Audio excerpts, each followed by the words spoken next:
વિશાલ હિમાલય કો કાખમાં અવસ્થિત નેપાલને પરિવર્તન કો એવટા અદ્ભુત યાત્રા શુरू गरेको છે।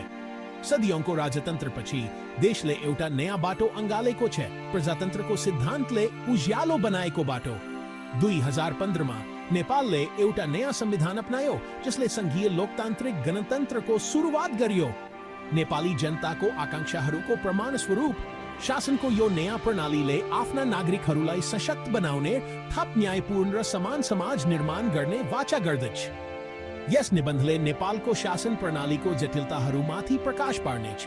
सरकार निजी क्षेत्र र नागरिक समाज को भूमिका हरु को खोजी गर्ने छ। यसले लोकतांत्रिक शासन को जटिलताहरूमा नेपालले सामना गर्ने चुनौतीहरू र अवसरहरूको पनि परीक्षण गर्ने छ। नेपालले आफ्नो लोकतन्त्रलाई सुदृढ पार्न प्रयासरत रहँदा यो जटिल प्रणालीको गति र यसका प्रमुख खेलाडीहरूको योगदानलाई बुझ्नु आवश्यक छ। संघीय लोकतान्त्रिक गणतन्त्रमा परिवर्तन नेपालको इतिहासमा एउटा महत्त्वपूर्ण क्षण भएको छ। यो चुनौतीहरूले भरिएको यात्रा भएको छ, तर आशा र उज्जवल भविष्यको प्रतिबद्धताले भरिएको पनि छ। नेपालले लोकतान्त्रिक राष्ट्रको रूपमा आफ्नो बाटो तय गरिरहँदा विश्वले आफ्ना जनताको दृढता र दृढ संकल्पबाट प्रेरित भएर ठूलो चासोका साथ हेरिरहेको छ। नेपाली जनताले लोकतन्त्रको खोजीमा उल्लेखनीय लचिलोपन र दृढ संकल्प देखाएका छन्। आफ्नो आवाजको शक्तिमा उनीहरूको अटुट विश्वास यो ऐतिहासिक रूपान्तरण ल्याउनमा महत्त्वपूर्ण भूमिका रहेको छ। अगाडिको यात्रा चुनौतीपूर्ण हुन सक्छ, तर नेपाली जनताको भावना अदम्य छ। नेपालको शासन व्यवस्था तीनवटा आधारभूत स्तम्भहरूमा आधारित छ। सरकार, निजी क्षेत्र र नागरिक समाज। यी प्रत्येक स्तम्भले राष्ट्रको भाग्य निर्माण गर्ने र यसका नागरिकहरूको कल्याण सुनिश्चित गर्ने महत्त्वपूर्ण भूमिका खेल्छन्। जनताको निर्वाचित प्रतिनिधिको रूपमा सरकारको शासन गर्ने प्रमुख जिम्मेवारी हुन्छ।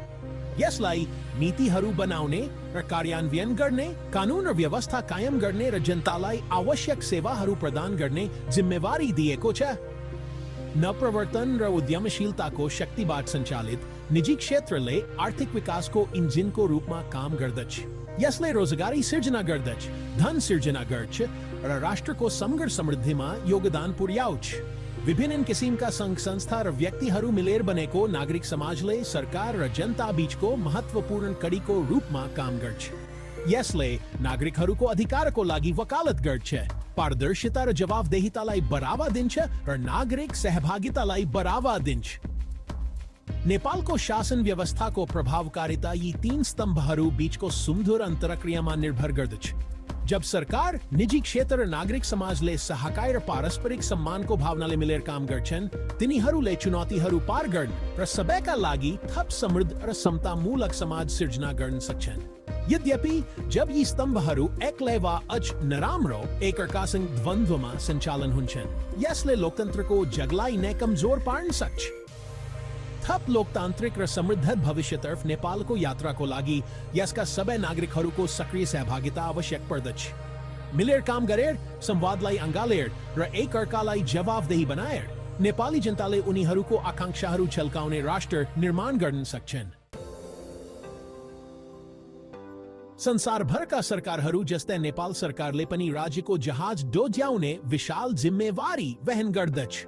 यसको प्राथमिक कर्तव्य भनेको जनताको सेवा गर्नु, उनीहरूको सुरक्षा र कल्याण सुनिश्चित गर्नु हो।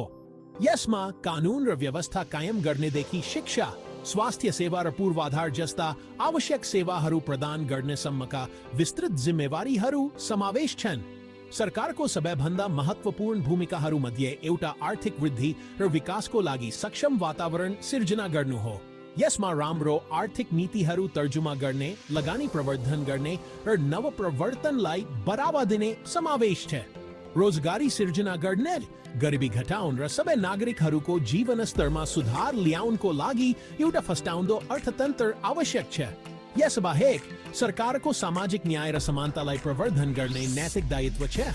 यसमा सीमान्तकृत समुदायहरूको अधिकारको संरक्षण गर्ने, सबैका लागि समान अवसर सुनिश्चित गर्ने र सबै प्रकारका भेदभावको विरोध गर्ने समावेश छ। न्यायपूर्ण र समतामूलक समाज भनेको सबैलाई आफ्नो पृष्ठभूमि वा परिस्थिति जस्तोसुकै भए पनि आफ्नो पूर्ण क्षमतामा पुग्ने अवसर हुन्छ। सरकारको भूमिका आधारभूत सेवाहरू प्रदान गर्ने र आर्थिक वृद्धिलाई प्रवर्धन गर्ने भन्दा बाहिर जान्छ। यो नेपाल को धनी सांस्कृतिक संपदा को संरक्षण करने, यस को प्राकृतिक वातावरण को संरक्षण करने र यस को सीमा भित्र शांति र सद्भाव प्रवर्धन करने जिम्मेवारी पनि हो। उद्यमशीलता र नवप्रवर्तन को भावनाले भरिएको निजी क्षेत्रले नेपालमा आर्थिक विकास को इंजिन को रूप में काम गर्छ। साना परिवार द्वारा संचालित व्यवसायदेखि ठूला निगमहरूसम्म निजी क्षेत्रले रोजगारी सिर्जना गर्ने, धन उत्पादन गर्ने र आर्थिक प्रगतिलाई अगाडि बढाउने महत्वपूर्ण भूमिका खेल्छ।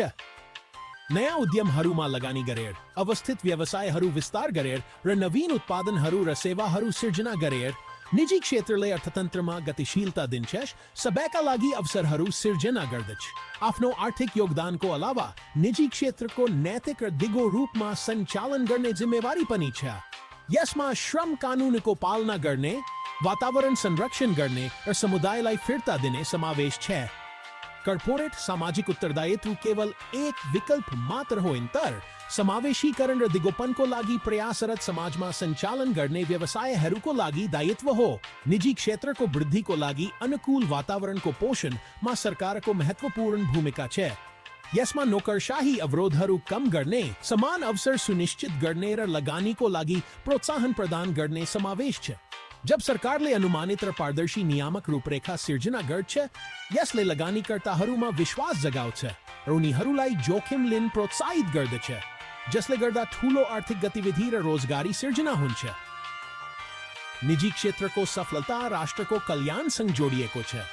जब व्यवसायहरू फस्टाउँछन्, तिनीहरूले रोजगारी सिर्जना गर्छन्, कर राजस्व उत्पन्न गर्छन् र समाजको समग्र समृद्धिमा योगदान पुर्याउँछन्।